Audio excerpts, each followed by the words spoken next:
Kofu ka walimado malikono ani malikoka madama ni jemukan kanumbaw kadamine kay kata bla fa kidali kateme mali jamana marabulu kelingela bla jenefe atefo amuno ko kadamine tene kata bla alamsa kofu ka walimado kafo ni ansigito ye ulabela jemukan ka lala kuyati samaira kuni dugutigi ye ko kunje moshudu klafe aywa bok morna ye alamini du ngango de kenyonde fambe boda dugutigi bulu eni sokoma alhamdulillah ma bajibeti aywa me foli di la me bajakuluma odo malikono fo maliko kanana fembe sheriff la jabara nu soro kito isigi yoro la ami foni to ani jamuye kafo iki bismillah ni anga jamuka mandi ni o sokoma do noe ni ale de daboto jamuka min konnana samaira sanu kami mawkuna fonia amula ni sondia kaslaka bada foli o fana beta kunya shuma basika su fara klika olu de sigile no kasika encourager anga baranyumana ama fongo ku bismillah lala kuyati ki yera fo ki wala nyumando aywa afo manivi do meni turumye ni yodi nake do mala fi abena fo ni ka wulu yenta shi do mene aywa nanga fle obe kle gaila kosebe ola lala kuyati ame kanba ufo kosebe chamani musomado lala kuyati umate makaboy jemukan anta anundo kokura aywa samaira ne tezara oluka premier moli mamulu hakilla yananga fen damne jemukan ngono am folo ka tezara de furu obebe aywa am singata anga technicien fanfe Musa Traoré GMT tezara premier ambo mi ka soro ka singadu obebe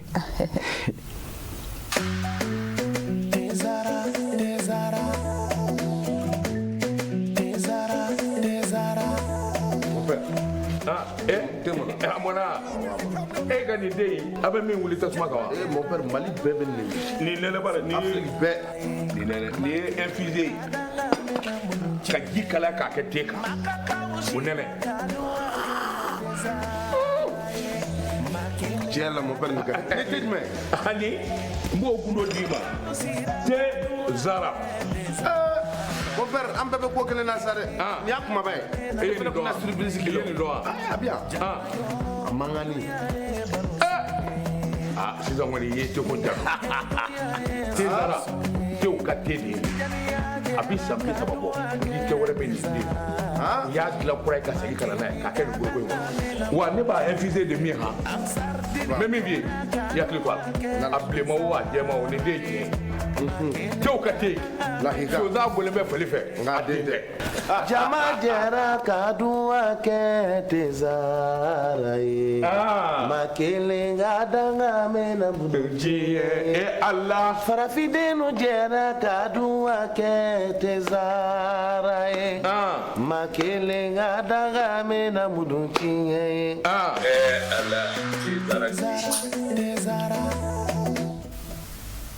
lala kuyati ni munye tezara foloi anye anka mwonewo anofe anya soro anya beromina akadika teme oka lala kuyati ni afuro dugu jelenfe erebe klebe keta farefoni ani lamgalama adola lala kuyati klede urebe ba kabalila tezara te fo itse ken ni mo soro ni yete ene soro nyenyi nga lala kuyati ni ofana furu ni yete ene furu samaira eko ite klifla baraka klikele ni obeke yaro okumana efere bala minti tewa ai ni ko ni te kana to ma fana kasiranye sa ni maga cliff la baraka click awade aiwa ma ni betelia be bitaban foka shininta o anticiper ekon ma konteta ma akungonga ai fura kala jara la kawi ai ku wala kaw aya bara so parce que ku balu ulu mena ko ke chogo fa ulu ko ta faraka folu ka te madanga yaro o kuma fole ni ku wala ke mi yede inflata nyon fe amma mi mfuye ina ta ma ekunga abara bela geti ni echen ma kan pa ko de kuna kama yake namboro okonana amita fa nyefe aiwa samaira amtan jemga halsa clip du jour be ni kulubali wa kosebe wala ka hakli ka jaka cha dongli dama wa aiwa okeleni bu free dongli dala de kulubali awo esi kulubali dongli dala badobe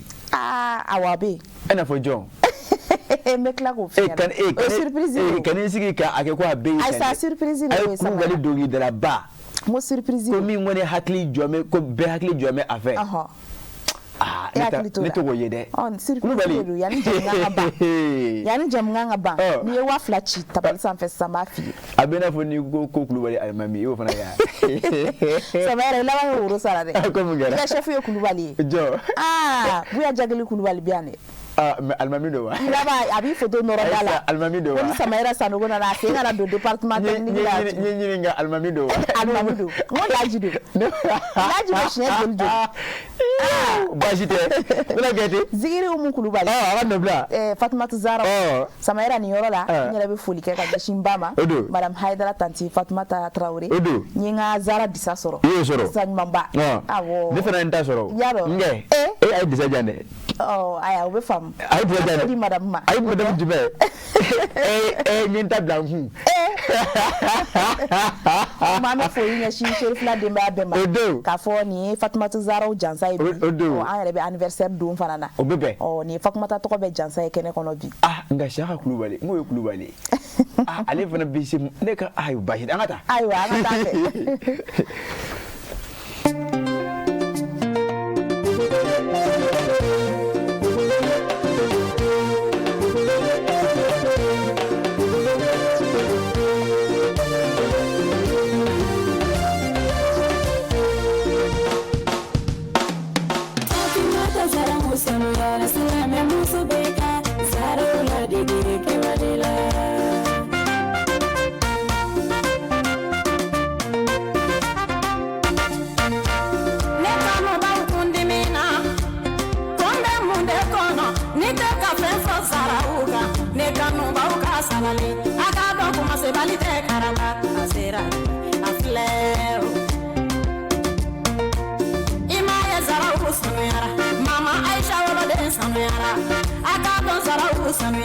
Mama kadiya soro de sanara Allah kira dusu fere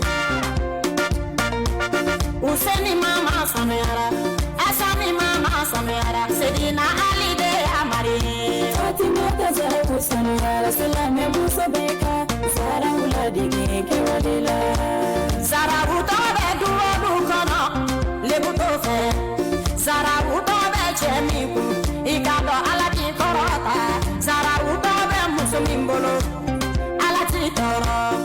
Fatimata Zara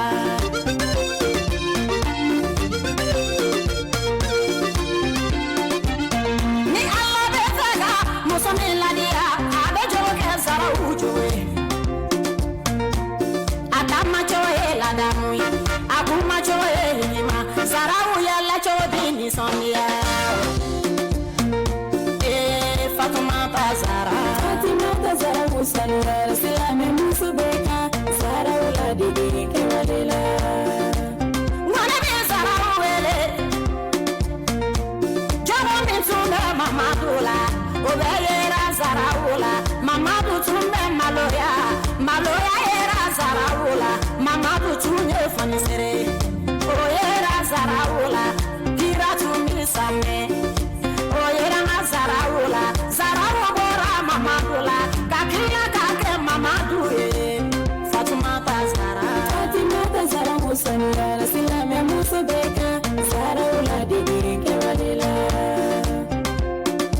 Angola de Zara uchemine chola de ke wadila Angola de Zara udela de chola de ke wadila Angola de Zara ukuma ke chola de ke wadila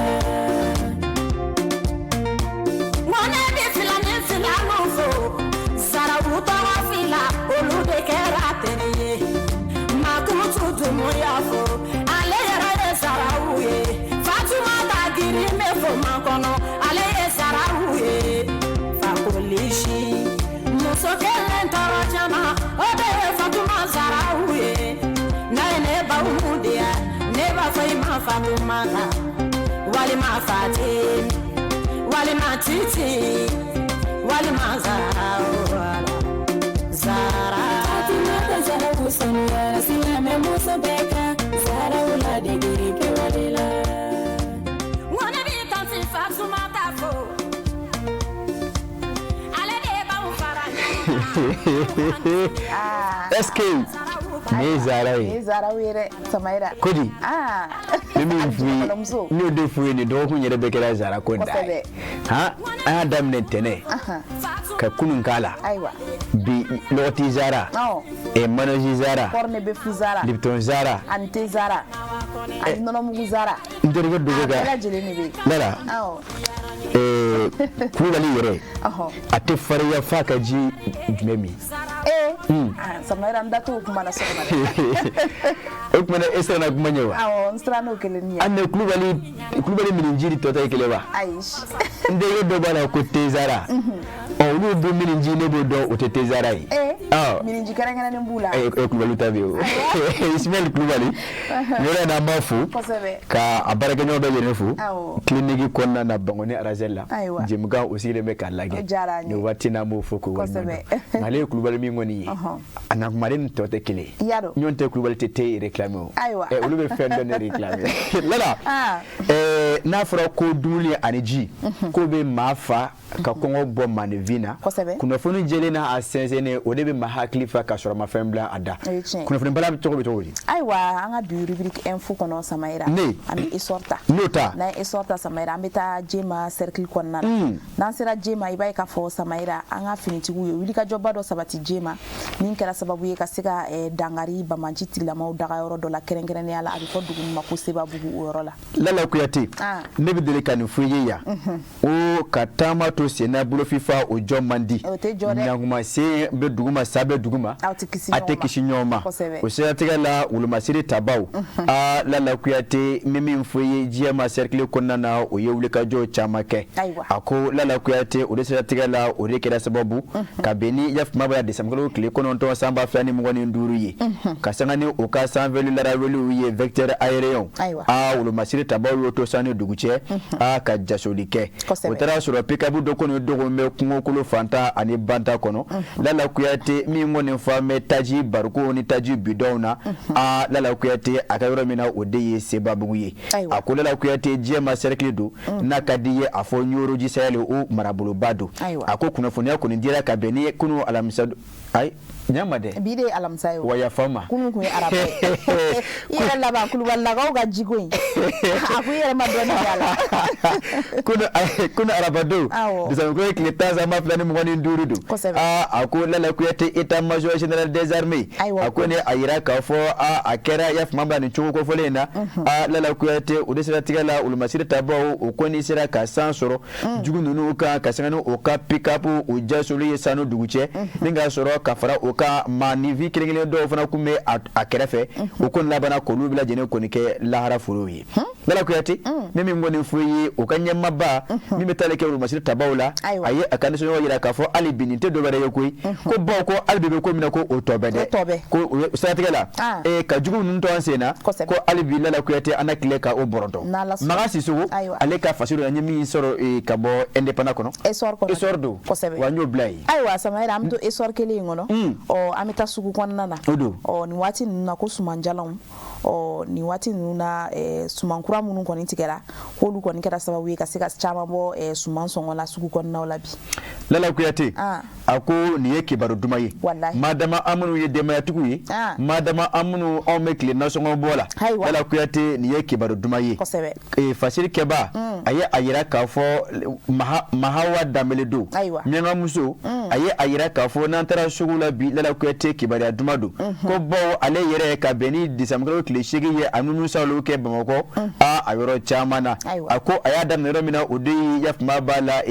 nyono plasi lala kuyate mi nyarela akoyi otara so lala kuyate ni ngoni suma ferla doyi mi ngoni be suma ferla ne amena ale ayira ka fo binaka biya chama ko ni bome yafma bala malu nyo keninge ane kaba ulu songa madama aye ayira ka fo nyanguma ko mi suma kuro ko ni labon bala ka noya ode keme sababu ka chama bo yafma bala balo songa ko uye kibaro dumaye bo medire ka fo yi lala kuyate borola ngulu o jomandi lala kuyate ni ye shenugu jole ka klebe lala kuyate kan ngale ke fendo le ba kono lala kuyate usigate la akoni ayira ka fo ko misere la ni ye nyokta no sanklo boro lala kuyate bi o bala ka fero wa nani do bala ka fero wa nani ani kemeduru lala kuyate folo ay wa nani wala ma wa nani ani kemeduru avant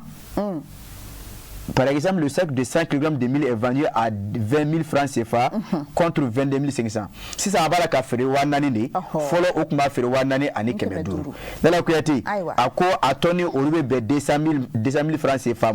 Ako la kuyati nanti nuka malo gambiaka. Ako le sac de 100 kg de riz gambiaka. Ako bi ubala e la kuyati ufana ako chama fana bora olade. Ako 100 kg boro. La kuyati wa konondo. Ni aye ka fo follow akume fere ola ko bi ma chama bala ko ofere yaf ma bala wa shegi. La kuyati ako mi betale ke malo iri parfumé. Ako la kuyati otoni ubala ka fere bi 400 000 la. Wa bi shegi. Oh la kuyati ako nuno nyona chama bi ma ko ne siga fo no chama ke bi dala dumuni na sira ofe. Ako ni ata kalage ko croix. Ako marabolo ko na ka bo segu. La kuyati siga so marabolo ko na balo chama ko ni be la bena no watina. Ako ode ke meso babu bi ne ka chama bo yaf mabala suma so ngona. Ako ode ye kibaru dumaye. Ako la kuyati mi metaleke nyona. Les milles avaient commencé à baisser. Ko okoni chama ko ni boro osona wa obe wati jambokui. Ako 21 500 à 20 000 francs les 100 kg. Avant de descendre jusqu'à 14 000. Ako fola ngo mo sa 20 000 okoni wanani. 21 500 comme ne tese wadetela. Wanani ke mesaba. Oui. Ko bi abala ka fere 14 000. Awo. Wa flan ke meshiki. Odo. Lala kuyate akoni ngoni yake bari adumaye fatiri ke baka fola lala kuyate ni duna tara dugula nya foye mi klomi mangami mejo aklofe ode kolonlankai amunu ye dema tuguye lala kuyate ni yake bari adumaye ay fatiri fule anya mi salo kabo esor kono kasana oka biboli aywa samaira ami fuula na esor blami independent angota na nyota samaira koni wati nuna bamanji tigila mawu uko ninga baka lucha mbe buguni mara ukonnana ninkera sababu ye ukoni seraka chieni mbadu kerenkeren yala kungoni njila kana bamu be keleya ulu konu lala kuyati ako ko akera ka beni desamero kleta samba flani mungoni nduri ako angata keleya dugu ako ni mami ye keleya fo ni bura ule sibugo ke kunda bugonika ako lala kuyati keleya abesira dalai ako osira tigala ayeme ka fo madine famuchogo jugu chama mamunu masiga buguna tiganga ayeme ka fo okono kungeme ka nyonta moto ba uchamana dala kuyati marama fencho jugu de kuma obulu ofle katata suma shuru ya fuma bala jini lakana dala kumunu lakana kumunu lakana ba mununka idarabi ozo fero dala kuyati ofle katata suma shuru oro oluka daraka kelia ka ofe dala kuyati ako okone yembela jene kono kenyinti akono kungeme okona ka fo ningoni la nyine sabatile dala kuyati baro bane kuma muna okunta me so ka fo okone cheno ke ya fuma bala ukadagoro la konga makele ni mato ala aywa tala kuyati ako angal lakana tigila mako ulu shini mato ala ako ka makli jigi ka foda la kuyati bamako ani buguniche kilia dugu alebe osira konnana ako lala kuyati ama mefana utra surota yidu mobile citerne do ulangulo ko ni jomeye ufle kala bane katosma mene kabla ufanana nyama ubela jeni wala sa kasika odimude boke bon an dimine karo ula awo wasamaira hali shina mega continue ga dimindula ali shina amembo ade memi fui mbogo kono yen nani amala ko de shuru ola yaro sino esitene jole fenda kono amasa mbabla ola ali shina amembo kono yen nani shuru la ala ko yati ufula ka tatos ma mene kabla o mobili ba jole na ka temete jangu kasika mawko no bo haklika mawka foko onna mecheni na kama soreke o mobili kunjo meye konga kama wake jika fofana ali bi sido anike ya nyonche dala ko yati ufuna me ko sebe yengoni kenganya ma desamko kle woro temeni ukuni sera kala malama do ke kasika anga sterne do ka jo ulunya dala ko yati munu ngumala kana bamgo fa ba konana nga kasika anga ko masirta ba uluka baranya donyi anike le kemera munu do obulu dala ko yati majugu nunu la bana ka sentika fsani ko rei ko ba ko yere kun so o manoro so la abla jara aleka fasudo mi salo ka bo kana bla kono dala ko yati ebunya bala samaira te basie na kana bla bla ame nouvelle horizonta na nyota samaira ayira ka fo mi me talike anga taju dunni ka si usoro la lula kana ni hukumu konnana o sora suka kɛlɛbolo kɛrɛnkɛrɛnnen min bɛ ni o ye force sirajɛ ye olu maaw kɔni sera ka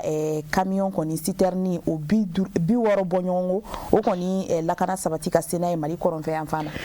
o kɛlen ko ka dɔn ka fɔ taji o jɔra ka bon kosɛbɛ ɲɛnamaya la bawo ni a tagalagɛ lamagalamaga Lala Kuyate o kɔni o kɛli o ye jagoya ye jamana kɔnɔna na walasa ka se ka maanifinw ka se ka o dayɛlɛmaw sɔrɔ bawo nɔngɔn kuru ni dawa Lala Kuyate ma o kɔni jɔ man di a ko n'a ma ɲa k'a fɔ o bɛ o cogo la a bɛ bɛn wa ni kuma an kɔni an ka an sen bɔ an kɔnɔ kɔrɔ Lala Kuyate ka taa nasɔngɔw ɲini a ko o tɛ taa min kɔ o de ye taji ye a ko maajugu ninnu de filɛ Lala Kuyate k'a fɔ o kɔni na gɛlɛya ta ka don o sɔrɔla an ka ba Maliba kɔnɔna na a ko o siratigɛ la Mali jamana ɲɛmaaw Lala Kuyate o bɛ o se la a ko walasa ka se ka Mali jamana marabolo bɛɛ lajɛlen ka taa ni ka o sɔn tajiw la a ko i da sera ma cogo min na u ka kɛlɛbolo kɛrɛnkɛrɛnnen min bɛ Lala Kuyate n'a ka di ye a bɛ bɔ opération dugukoloko kɔnɔna na kɛrɛnkɛrɛnnen ma a bolofara min bɛ yen ko force sirajɛ a ko Lala Kuyate o kɔni filɛ ka citerne 64 k'olu dɔ ka bɔ Labezanga Niger dancɛw la ka taa ni a ye Mali jamana kɔrɔnfɛ marabolobaw kɔnɔna na citerne 64 Lala Kuyate a ko n'i ye a ta ka lajɛ kɛwale in kɔni kɛra an ka wolomasiri tabaw fɛ k'a daminɛ Labezanga fo ka taa se o seyɔrɔ la Lala Kuyate maa si kunkolo ma dimi kuma tɛ ka si kari maa si la a ko citerne bɛɛ lajɛlen ɲuman sera o seyɔrɔ la i n'a fɔ u kun kan ka taa yɔrɔ min na a ko Lala Kuyate min kɔni ka bon nin bɛɛ ye a ko Lala Kuyate chauffeur minnu kɔni b'a la ka mobili ninnu boli Lala Kuyate o caman ɲininkali u ye a yira k'a fɔ Lala Kuyate ni sama bɛ maa min ɲɛ ko ngomi tɛ gosi a ko olu siratigɛ la olu hakilila tigɛlen ye mobili ninnu boli ka se fa o daga la ko bawo Mali jamana wolomasiri tabaw Lala Kuyate ko olu tun bɛ olu ɲɛ Lala Kuyate a ko min fɔ ye o selen i yafuma b'a la o daga yɔrɔ la a kan ka se yɔrɔ min Lala Kuyate olu dugudenw de filɛ ka bɔ ka caya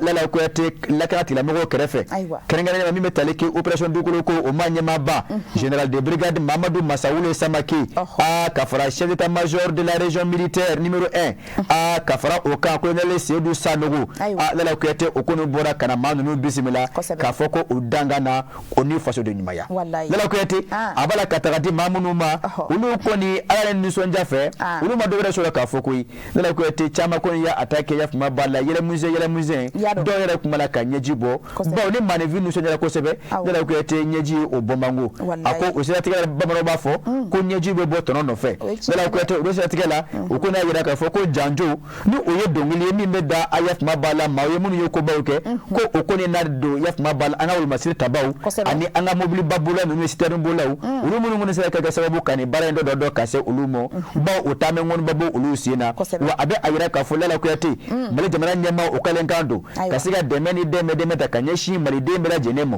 e m'a ye diɲɛ fan fan fɛ Denba Konte ale ka faso dɔ min salo ka bɔ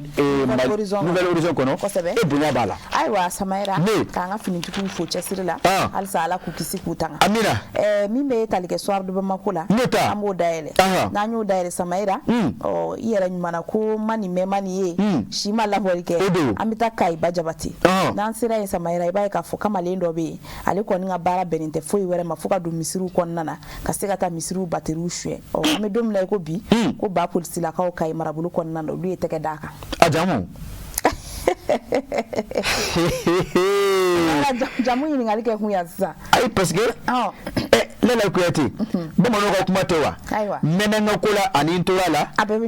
ɲɔgɔn da fɛ o cɛni bɛ se a ka ko la koyi ani cɛni tolen a ka ko la o fana ma jan ɲɔgɔn na a ko Lala Kuyate an ka taa Kayiba Jabate bunda kelen ani bɔrɛ caman a ko Lala Kuyate min f'u ye ka sanga ni o ka baaraw ye ba polisilakaw ka ɲɛmaaba Lala Kuyate ka bɔ n'a ka di a fɔ commissaire Dawuda Sise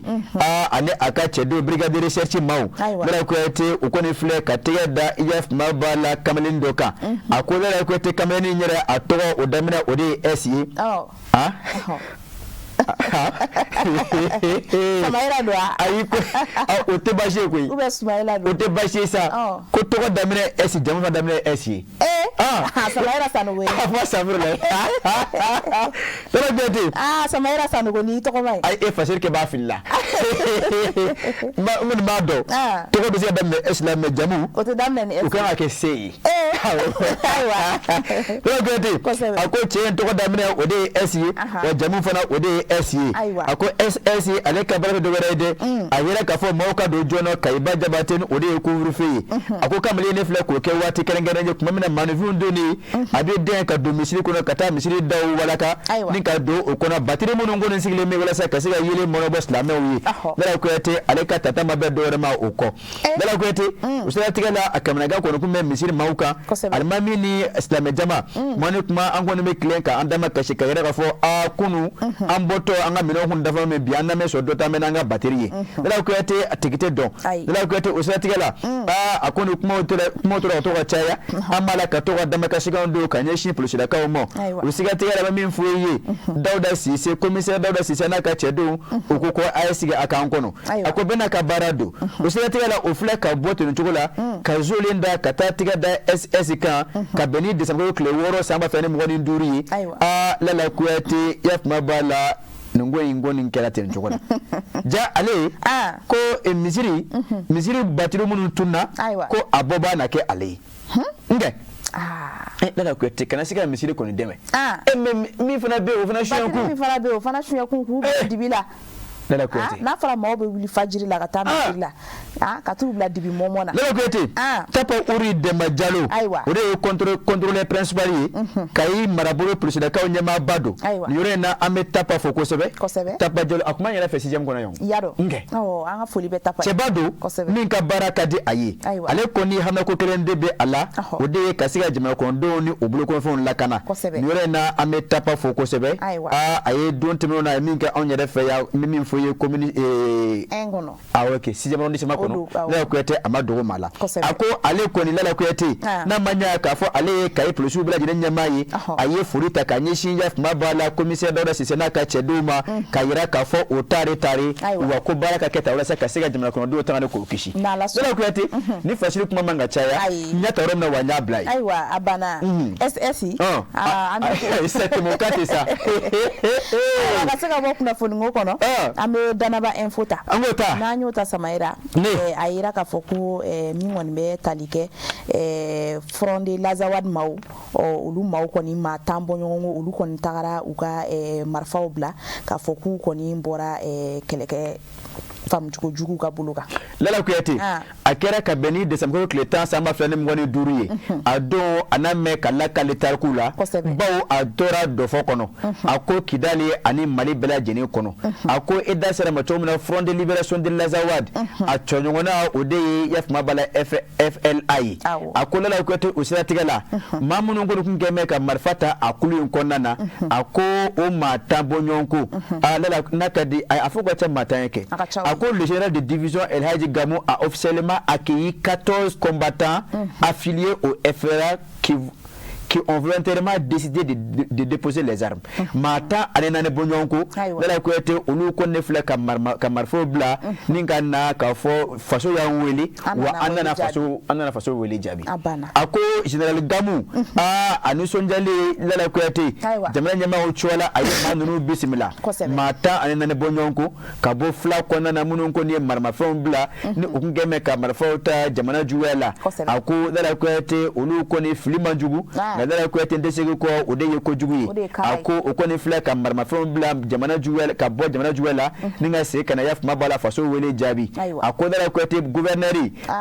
anu sonjale kuma masora adade ako afla ka feminke ako nibe totar kula nibe lakale ala au modewni ka gira ka fo au ka faso kanife au bana ka aka jamana chi ako ni ne forme wa alebe wele bla yaf mabala alibi mamun be kulun konna na bla jene ka wele jabi jango ka sega na faso mo nana ko te baw matina mali gla kanyani anw yerete baw ko ayira fo ni do ngoni domba do kidali domba do mali kono naka de domba do be ani basigi olu baro nyinina anye mi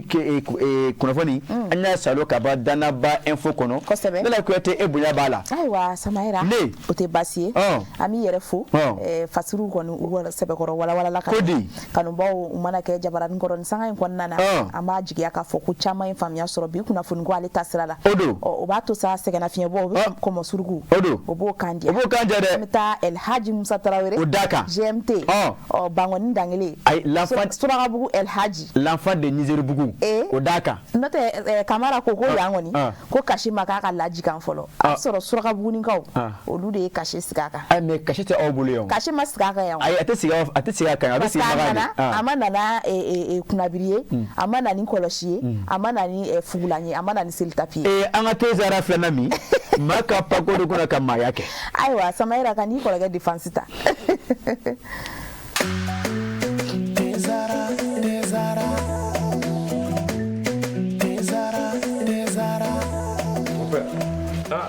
temo amona gani dei abe min wuli tasuma kawa mon père Mali bébé ni lele bara ni be ni lele ni infusé ka jikala ka ke teka unele Tiens mon père Nika. Dites-moi. Ali, mbo kundo dima. Te Zara. Mon père, on peut pas que les Nazaré. Ni a kuma bay. Et il doit surprise kilo. Ah bien. Mangani. C'est un moyen de te conter. Te Zara. Te au kateli. Abisa pisa babo. Ni te wala ben ni. Ya la pour ka seli kana na ka ke go go. Wa ne ba infusé de mi ha. Même bien, il y a que quoi. Appelez-moi ou à on est dédié. Tu as caté. La higa. Tu as voulu me faire. Jama jara kadua kete zarai. Makele ngadanga mena buduji. Allah. Farafideno jara kadua kete zarai. Makele ngadanga mena buduji. Allah.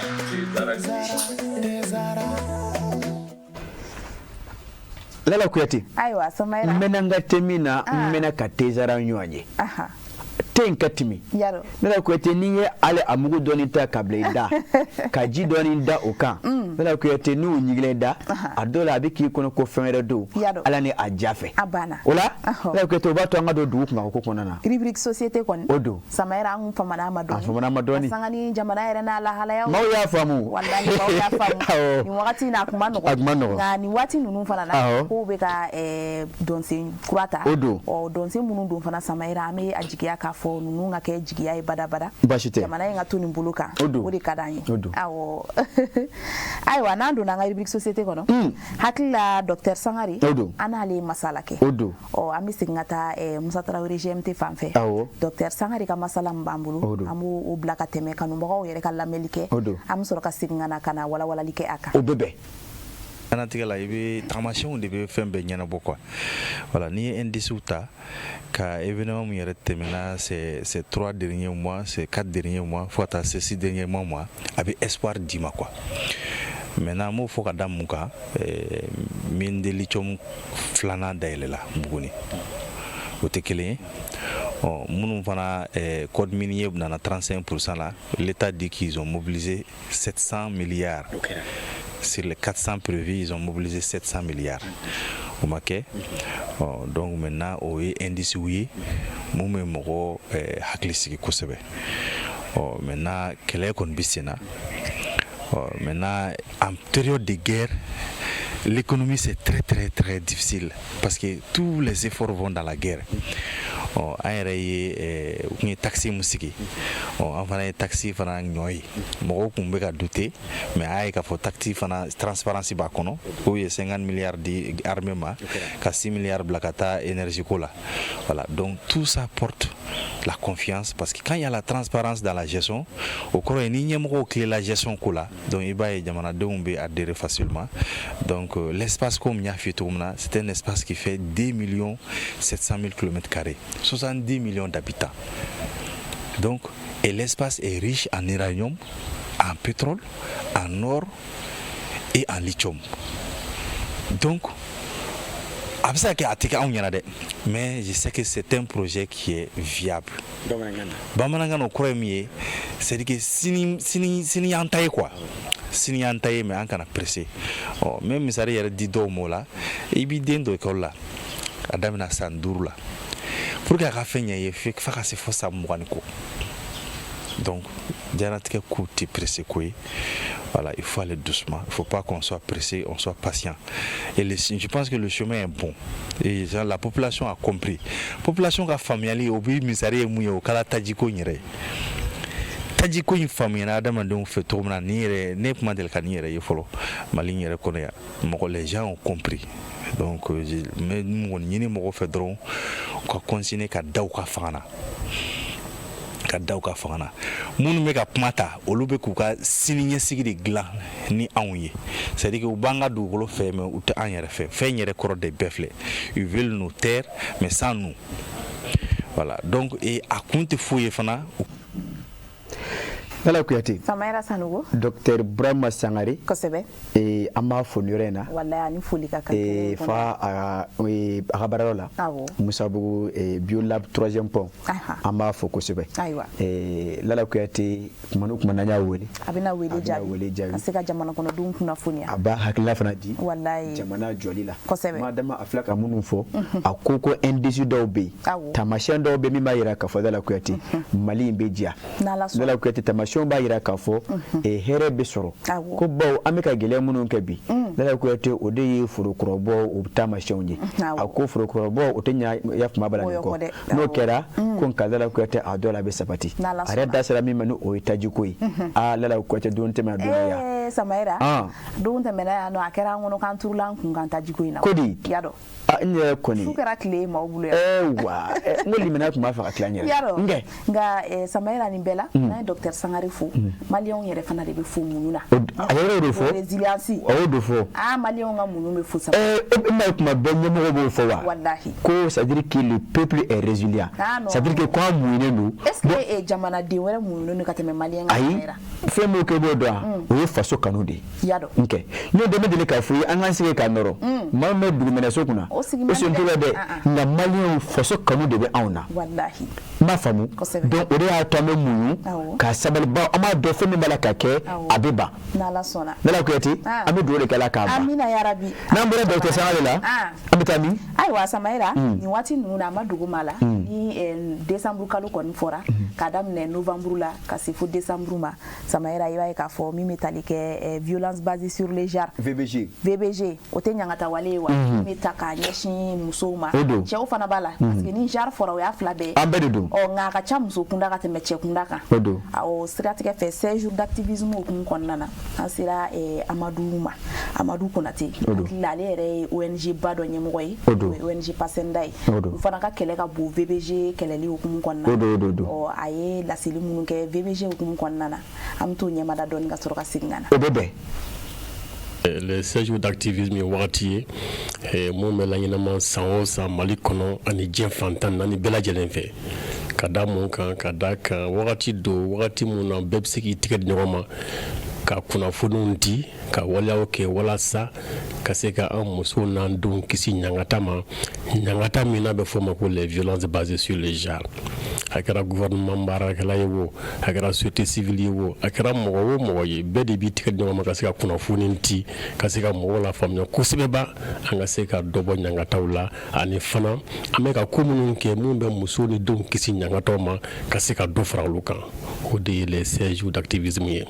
baran bisika keni fin chamanye yemu fo borla sugu bala na be fo mako sensibilisation ani information ka kuna funu di mogoluma ka kuna funu di fan chaman fe duguba kono ani tugudala o he doye do wora fana bisika ke kasika fin di mogoluma fana na be fo mako les mesures de protection kasika muso lakana kojugu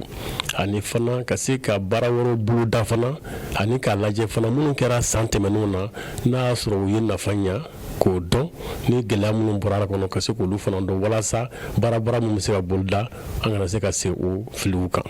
an bɛ kuma ɲangata bɛɛ de kan i y'a faamuya fɛn o fɛn n'a bɛ fɔ o ma ko les violences basées sur le genre harcèlement b'o la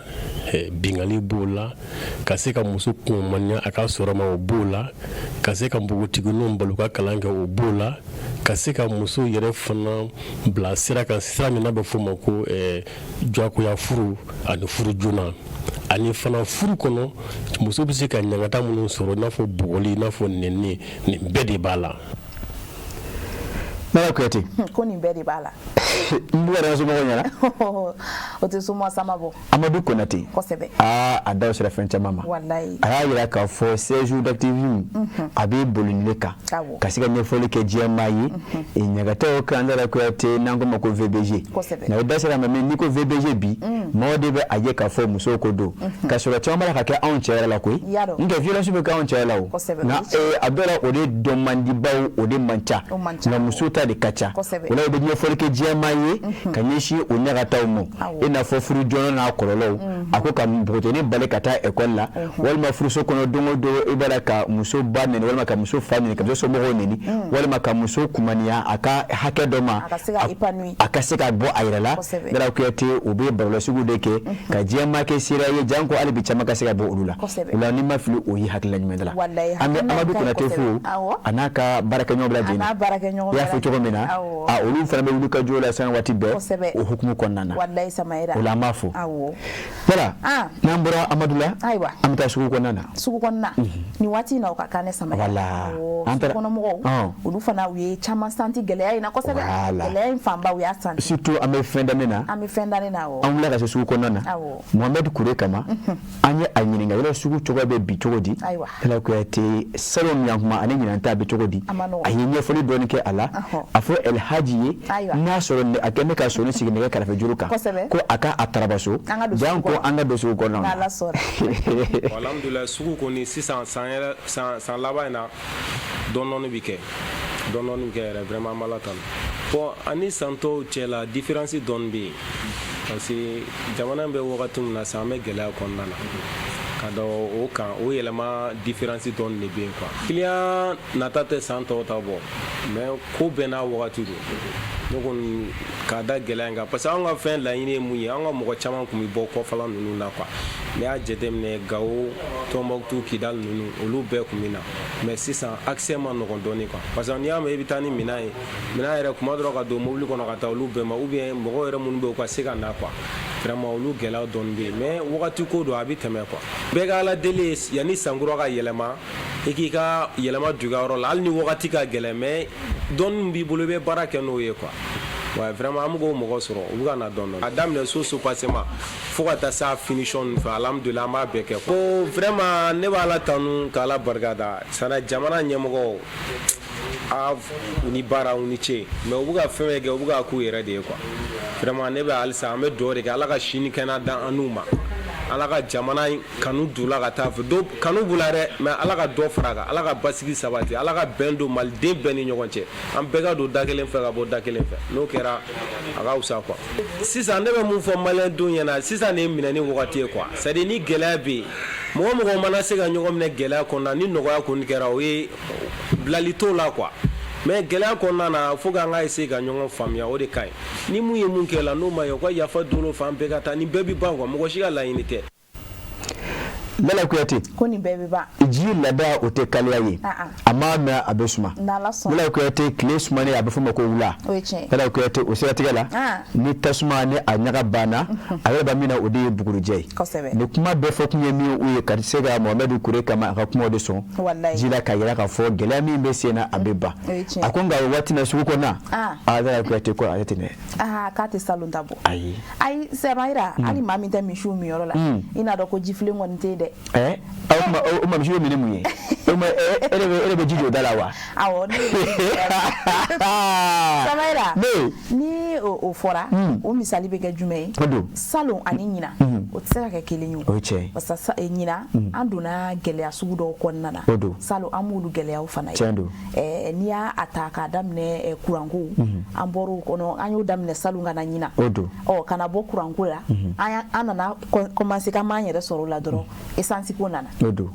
essence ko fana nana kama an yɛrɛ sɔrɔ la tuguni Bamaci tigilamaw fana n'u bɔra kɔrɔn fɛ u ka taa Kilebi fɛ n'u bɔra Kilebi fɛ u ka taa Kaɲaka fɛ maa yɛrɛ t'a dɔn u bɛ fan kelen min fɛ yɔrɔ bɛɛ bagabagalen don bɛɛ lajɛlen sirannen don Lala nka a bɛ nɔgɔya n'Ala sɔnna n'o bɛ nin waati in na sugu kɔnɔna an bɛ don a kɔnɔ yarɔ ok parce que ni san fana labanw bɛ se an b'a jigiya ka fɔ Lala waati mouvement dɔɔni kan ka na kosɛbɛ i n'a fɔ an balima chrétiens olu ka seli denni Noël o baaraw bɛ labɛn na ka na donc an b'a jigiya ka fɔ i n'a fɔ n'anw ka seli bɛ se sugu bɛ kɛ cogo min na lamɔw bɛ kɛ cogo min na an b'a jigiya ka fɔ seli sugu fana kan ka kɛ ten nin waati in na nka ni Ala sɔnna ma hali bi Lala Kuyatɛ an b'an sen kan i y'a fɔ cogo min na a tɛ se ka kɛ kelen ye gɛlɛya b'a la o la hali bi révision kɔnɔna na Dirisa Kulubali an n'ale ye masala kɛ Lala Kuyatɛ ne ka Kulubalilaka ye maa min kɔni bɛ se ka wɛrɛ kɛ ka ɲɛ kosɛbɛ o ye Kulubalikɛ in ye Dirisa Kulubali Kulubali tɔ ayiwa safuru la ayi basi tɛ an ka taa technicien fan fɛ Dirisa an ye masala kɛ an ka o dɔ lajɛ ka sɔrɔ ka na n'Ala sɔnna yala adamaden n'i b'a fɔ k'i den lamɔ k'a di baarakɛyɔrɔ dɔ mɔgɔ ma misaliyala mobili dilan b'o la moto dilan b'o la tailleur b'o la pour que e ka den di a ma ka lamɔ ka ɲɛ yalama e kan ka jumɛn ɲini sisan n'o ka ye patron yɛrɛ fɔlɔ ka sɔrɔ k'i den d'a ma a fɔlɔ yanni e k'i den d'a ma i bɛ a lajɛ fɔlɔ e bɛna di mɔgɔ ma est ce que a bɛ se baara la wa o y'a fɔlɔ ye a filanan est ce que a bɛ client suɲɛ wa a sabanan est ce que a yɛrɛ maralen don n'o saba ma dafa mɔgɔ la i man k'i den d'a ma adamaden mɔgɔ min ma mara o tɛ se ka mɔgɔ wɛrɛ mara o ye fɔlɔ ye a filanan adamaden e bɛ i den di mɔgɔ ma k'a ka baara kɛ a tɛ se baara la maa min tɛ se baara la o tɛ se ka maa wɛrɛ kala baara la a sabanan mɔgɔ ma ka client suɲɛ n'i ye den d'a ma ale bɛ kɛ client suɲɛ na a bɛ k'ale ɲɛna ko n'i ma suɲɛli kɛ k'i tɛ fɛn sɔrɔ quoi donc la toujours client mana na a bɛ client suɲɛ donc la e b'a lajɛ n'i bɛna den di mɔgɔ ma e bɛ nin jogo de lajɛ a la fɔlɔ o bɛɛ ka dafa a la i bɛ sɔrɔ k'i den d'a ma n'i y'a sɔrɔ ninnu ma dafa a la e ka n'i den d'a ma n'o tɛ den valeur ka bon fu ma i ka denwolo bɛ k'i wolo fu ye fo o jogo saba in ka dafa mɔgɔ la o kuma na i bɛ sɔrɔ k'i den d'a ma o ye ɲininkali fɔlɔ den de bɛ patron jogo ta den bɛ lamɔyɔrɔ fila de la kalanyɔrɔ ani ka so kalan di fɛn kelen quoi anw ye kalan kɛ fɛn kelen kalan e bɛ fɛn min dɔn n'i bɛ mɔgɔ kalan na a bɛ fɔ o de ma ko karamɔgɔ donc i bɛ fɛn o fɛn dɔn n'i bɛ ka mɔgɔ wɛrɛ ladɔnniya na e de y'o fɛn karamɔgɔ donc la den bɛ lamɔ nin yɔrɔ fila ni ɲɔgɔn cɛ e ka so ani kalanyɔrɔ donc a bɛ min kɛ e ka kalanyɔrɔ la a t'o kɛ e ka so donc a bɛna min kɛ o tigi fɛ n'o tɛ mɔgɔ jogo ɲuman ye e ka den min k'i bolo fu ye a bɛ kɛ perdre ye i bolo donc o man ka kɛ quoi cɛ kɔni na patron jogo dɔ man go ne bɛ nin den ni mɔgɔ ma caman na i b'a sɔrɔ n'a tɛ sigiɲɔgɔnya na seriya b'a ni ɲɔgɔn cɛ wala baara ɲɔgɔnya b'a ni ɲɔgɔn cɛ donc la baara ɲɔgɔnya la e de b'a jateminɛ ne tun bɛ n ka moto dilan fɛ wala n tun bɛ n ka fini kala fɛ layirutigi don wa a bɛ suɲɛli kɛ wa i b'o jateminɛ fɔlɔ est ce que n'i nana a bɛ client minɛ ko ɲa mɔgɔ a bɛ mɔgɔw bɛrɛbɛrɛ wa i b'o bɛɛ jateminɛ donc la n'olu ma dafa la n'i den na ma i den bɛ k'i bolo fu ye dɛ Lala kami b'a ɲɛmɔgɔ tɔ kɔni filɛ dɛ Lala i bɛ se ka baara la wa siga t'o la i bɛ se ka baara la wa ne bɛ k'i ɲininka i bɛ se ka baara la wa n bɛ n débrouiller Lala e b'i ka client suɲɛ wa ayi n t'u suɲɛ e tɛ o jaabi fɛ dɛ ayi n tɛ n ka client mais ayi e tɛ se k'o jaabi o ayi n b'o jaabi ayi e ka client de kan ka fɔ tiɲɛ na a t'an suɲɛ ayi ne ka client yɛrɛ b'o dɔn ayi o b'o dɔn mais olu tɛ yan o n'olu tɛ yan ne fana de bɛ o sɛbɛntiya e ye Ayisa ne dalen don Ayisa mais e girinna k'i da bɛɛ de ɲɛ o ayi ne dalen don ne ye ɲininka siɲɛ fɔlɔ k'i bɛ se ka baara la wa e k'i b'i débrouiller parce que sisan Dirisa ko jogo saba de bɛ n'i bɛ nin den di mɔgɔ ma baara la f'i k'a dɔn a bɛ ka taa mɔgɔ min fɛ yen o jogo saba b'a la a bɛ s'a ka baara la donc mais ne ye ɲininka yɔrɔ bɛ se ta la wa a ko nka n'a sɔrɔ ne a tɛ se baara la n'a sɔrɔ maa ɲɛnama tɛ parce que mɔgɔ min tɛ tiɲɛ fɔ client ye a bɛ client lamunumunu a bɛ client ta bɔ kun a bɛ client suɲɛ a bɛ fɔ rendez-vous di nafini minɛ sini nana i tɛna sɔrɔ i b'a wele i t'a sɔrɔ taa ka na i b'a sɔrɔ i ka moto banna i bɛ taa na sɔrɔ i bɛn ma maga la n ye ɲininka yɔrɔ Lala Kuyatɛ o jogo b'i la wa ayi o tɛ na e cɛ i ye wele n ka t'i ka reportage la i bɛ heure min fɔ o heure bɛ se ka sɔrɔ n sigilen bɛ yen awɔ wa ni client baara kan ka kɛ cogo min i b'a kɛ ten wa n b'a kɛ ten client wo dalen bɛ i b'a dan yen n b'a dan yen n tɛ tɛmɛ yen kan awɔ n b'a tape to n fɛ n tape t'a fɛ est-ce que ne cɛ Samaira Dirisa Kulubali ka kuma ye tiɲɛ i den di maa ma a ɲɛna woloma i k'a dɔn ni maa ɲɛnama don i ka maa ɲɛnama tɔmɔ jamana i ka t'i den kalifa o la barika da kan an bɛ taa denw ni bolola baarakɛlaw ma a dɔw la denw bɛ taa min kɛ ni bolola baarakɛla ninnu u t'o kɛ so kɔnɔ ni anw yɛrɛw ye donc n'i y'a kɛ maa ɲɛnama ye a tigi bɛ se ka lamɔ ɲuman di den ma nka n'a ma kɛ maa ɲɛnama ye a dɔw la n'i den don o jugo ninnu kɔgɔra a yɛrɛ n'a kɛ nasini kɛnɛ ye a bɛ jugo ni patron ye bawo a bɛ k'ale kɔnɔ ne bɛ k'o de f'u ye n ko kɔlɔnkɔnɔ tori o tɛ baji kibaru dɔn ayi o t'o dɔn parce que ale fɛ ale b'a dɔn ko ji wɛrɛ ka bon ni kɔlɔnkɔnɔ ji ye quoi donc la n'i den di maa ma a dɔ la a ka ca ala fɛ a b'o tigi de ta dɔnkilidala ne o don muso an b'a min fɔ ne ye dɔnkilidala ne kanu hali o ka don cogo de ka di ye a kuma cogo ni a taama cogo ye e b'o de kanu donc an b'a fɔ ko idole bɛɛ n'a ka idole de don donc n'i den di maa ma a dɔw la a ka idole bɛ k'o de a bɛ ka idole bɛ k'o ye o la ne taara hali bi technicien fan fɛ ne la Kuyatɛ an ni kɛnɛya tigilamɔgɔ an bɛ kari ɲɔgɔn na rubrique santé an bɛ don o kɔnɔ an y'o fɔ yan nɔ n ko fɛn fɛn n'i bɛ fɛn fɛn na ni kɛnɛya ɲuman n'i y'o fana ɲɛɲini k'o ɲɛdɔn o de ka ɲi o b'a sabati n bɛ deli k'a fɔ i ye yan diɲɛlatigɛ ye fɛn fɛn de ka di ni diɲɛ fɛn bɛɛ ye kɛnɛya y'a fɔlɔ ye filanan o de ye ka dɔɔnin sɔrɔ ka bila jufa kɔnɔ ne la Kuyatɛ o la an ni kɛnɛya tigilamɔgɔw Dawuda Kulubali n bɛ min f'u ye an ni a ye masala kɛ bon waati na waati yɛlɛma bɛ yen fiɲɛ sumaniw bɛ ci ne la Kuyatɛ nɛnɛw bɛ na n'o kɛra o kɔlɔlɔ bɛ kɛ jumɛn ye an ka kɛnɛyaw kɔnɔna na caman don waribɔ man nɔgɔ y'a mɛ se ka waribɔ ɲɛ o la n bɛ min f'u ye wuli ka bɔ n kan o ka fisa a ka fɛn wɛrɛ dɛ bi se tigɛ an wulila ka se Dawuda Kulubali ma an n'a ye masala kɛ an ye min sɔrɔ o la an ka jɛma kɛ o seere ye n'Ala sɔnna an bɛ nin waati bila climat yɛlɛma minɛn kɔnɔ parce que an bɔra samiya la an bɛna don nɛnɛ de kɔnɔ sisan bon samiya waati o b'a sɔrɔ ji bɛ yen bon ji banna waati min na funteni dɔɔni bɛ na bon nin waati in na sisan nɛnɛ de nana bon farikolo bɛ o fana yɛlɛmaw fana kɛ o nɔfɛ o yɛlɛmaw bɛ na ni fɛn camanw ye tel que mura misɛnmaninw surtout denmisɛnninw fanfɛla ani mɔgɔkɔrɔba minnu si ka kɔrɔ kosɛbɛ donc mura ani sɔgɔsɔgɔmisɛnninw olu de bɛ na nin waati in na k'a da waati n'a cogoya kan parce que waati sumanen don nin waati fiɲɛ sumanen ani nɛnɛ o de bɛ yen sisan voilà o kɔlɔlɔ de mura ani sɔgɔsɔgɔ ninnu ye sisan ani sumaya ni farigan misɛnmanin bon sumaya an bɛ se k'a fɔ sumaya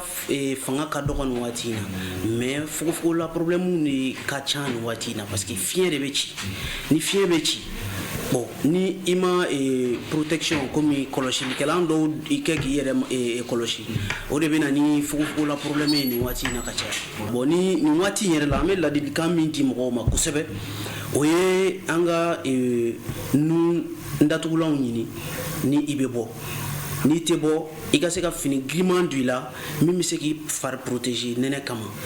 bon ani denmisɛnninw n bɛ ladilikan di denmisɛnninw ka côté la kosɛbɛ u kana denmisɛnninw ko nin waati la fiɲɛ sumanen waati o k'a to ni tile bɔra denmisɛnninw ka ko ni denmisɛnninw kora u k'o mun u ka fini giriman don u la k'u protéger nɛnɛ ma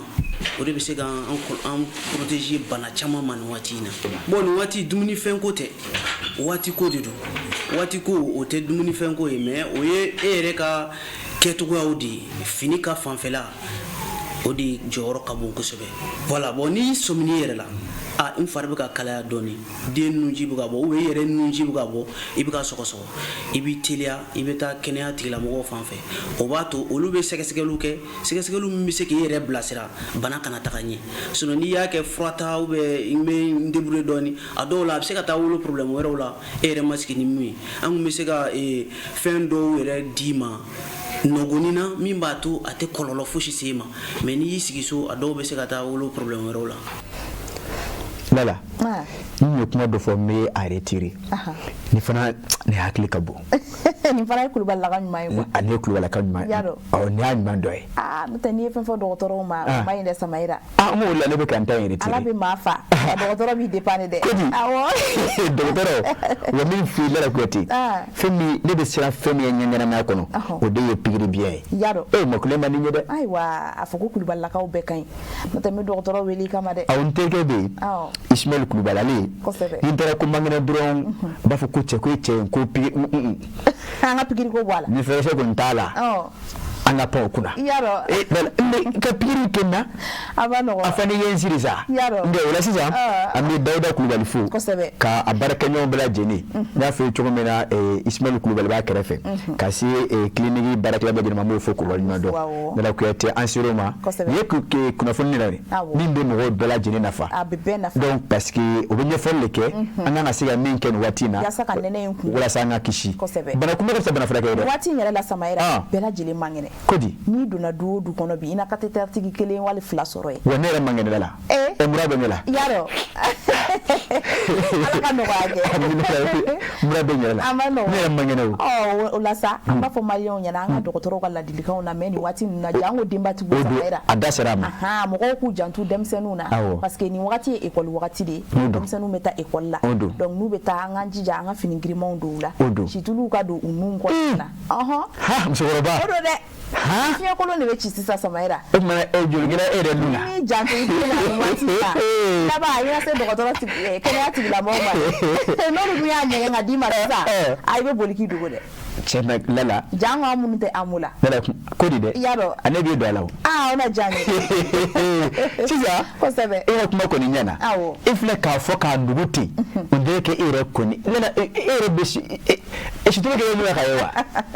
samaira ali shinera bishitulu ke nungo ebe ge nuna wa so kamara na mboto nye do ke nungo na nuna ge ko ko tora ya ko kala wati gide lala ila de wati na nene barya kabu ko sebe ay Dauda ko morodo ani demzenu ko bulu fado ulutaka donc ka lage lala ko yati tugumina obisiga akli to ulla ko sebe o ka fini donta ula akara shufe walma ali so mara fe nobo ko ni be yiga bulu do bi gagri ko sebe on ni walma ka nu maski kiko do d'accord pusher kana na du no rote ki gisi so ko fani clip gana aywa lala ko yati bamano ko kuma ko mate ko na sirle do na ni ya yenya gadara wati do seme ko sebe jemuka abala ka sakunje abigi sensenga si awo samaira ulanti du ko fo kunje kuma ko anga do kono aywa ame fuli kere samaira kadi la me baje kuluma maliko no malikoka jangu fenfe kun sigile no jabala ni koroni sanga in koronana asiga nyama dalika anga bije munkana ni o so ma dunu o anya funya na jemuka inda bolo no olude kama kan ko nana amu kuna funi ko fe ambu blastra fana asal ko fe ameni sondi afana di uma yorola o bela jili me soro ni jemuka indi ko nana ni o so ma dunu o ka foko ni ala mabasike doko kunwere o ami nyogon so da barka daka ni me dansigi ni doko kun intari la o na ala etene were ira oluni awu am singa nyogon so ya kuna funi were munu mana kambulu am no da ukuluka lala me ni juruta moye kana ke chogodi ni juruta moye chogodi wa me ni juruta ba ke chogodi ni juruta bi juru sara deke me mo kuma kanta faden wa ma fu ya ke bi na ni shena ni wa samaira shena jina no kuma na efna do mo emela wa shena jina na ma pule mayo duya ay o mi chegede bin siri bala basiri mbila abe baka binyimi ne ke ma go shem buroti santane duro onanji ne de fuya I kona fashela benyana lala kuyate ki fo ki wali mando ka fo ya fo tugo mina lala kuyate jemga yansike kunye niye kasika ya kumabala kanfo kanmo bonyana fina malikona ani malikoka kadam ne tene katabla alamsa ngega nyeta undana magoshi katabla tane kelina lala kuyate usayatigala ame ufoko wali mando manevi ni yeso kesirete ku ikanubala lala kuyate medile ko defuyi wala mo ufo ka haketo nyinike ofe kuma na fotogodo adola kuyate man nyale kele tola ebe kuma do fo lele ko te bawo ni koko bama wakadi mami taka asako so bama ko otodo de o yebale o tigila wala ko te o kuma na fotugo yi o yebara na tugo yi eni ni arabi ngeme ka on time be kuma muguma ne be dile ko de fo yi kuma yesu ga fly lele ko te la ka gishi ka bo bashima dafa kuma ani dafa le kuma lele ko te o yi kuma suwa yi ala kan ta ke dafa kuma yi la kan ta ke dafa le kuma yi lele ko te o la ki yira foki wala mado ka fo ko itimna kadi wa bara o nyambe k'a fɔ kanubaaw bɛɛ lajɛlen fana ye ne ka juru bɛ da la Kuyatɛ la ko Sɛnanji a ma nana ye o de y'a to ne ka mura ma se ka ban fɔlɔ o la ka kanubaaw bɛɛ lajɛlen fo Mali kɔnɔ ani Mali kɔ kan Lala Kuyatɛ k'a fɔ fɛn duman o banbali o ja tɛ dɔn a ko Lala Kuyatɛ waati dɔ se mɛ dɔgɔkun yi an na o kunna o jɛmukan bila nin yɔrɔ la yan mais segin bɛ kɛ nin kan bi 23h30 ka taa bila 0h30 la Lala Kuyatɛ o la ne ni e ni Ala m'an ka jɔnya yira an na fiyewu ntɛnɛn don ni Ala y'o ɲuman yira ne ni e la 10h 11h an na ɲɔgɔn sɔrɔ ye ko kura ka jɛmukan kura ni k'o maana sani o cɛ an b'a fɔ Ala ka bɛɛ ani basigi la jamana kɔnɔ Ala ka jamana kɔnɔdenw ka ninnu don ɲɔgɔn na nka Lala Kuyatɛ fɛn fila bɛ yen o ka di fɛn bɛɛ ye dɛ kɛnɛya o ni sɔrɔ Lala Kuyatɛ fɛn fila bɛ yen min ka go ni diɲɛ fɛn bɛɛ ye o de ye fantanya ani banaya Ala k'an kisi a ma Ala ka dɔgɔkun tɔ hɛrɛ caya Ala k'a fori hɛrɛ la Ala ka dɔgɔkun wɛrɛ yira an ni kanubaaw bɛɛ lajɛlen la ko de dɛ wa a fɔ ko o salamu alaikum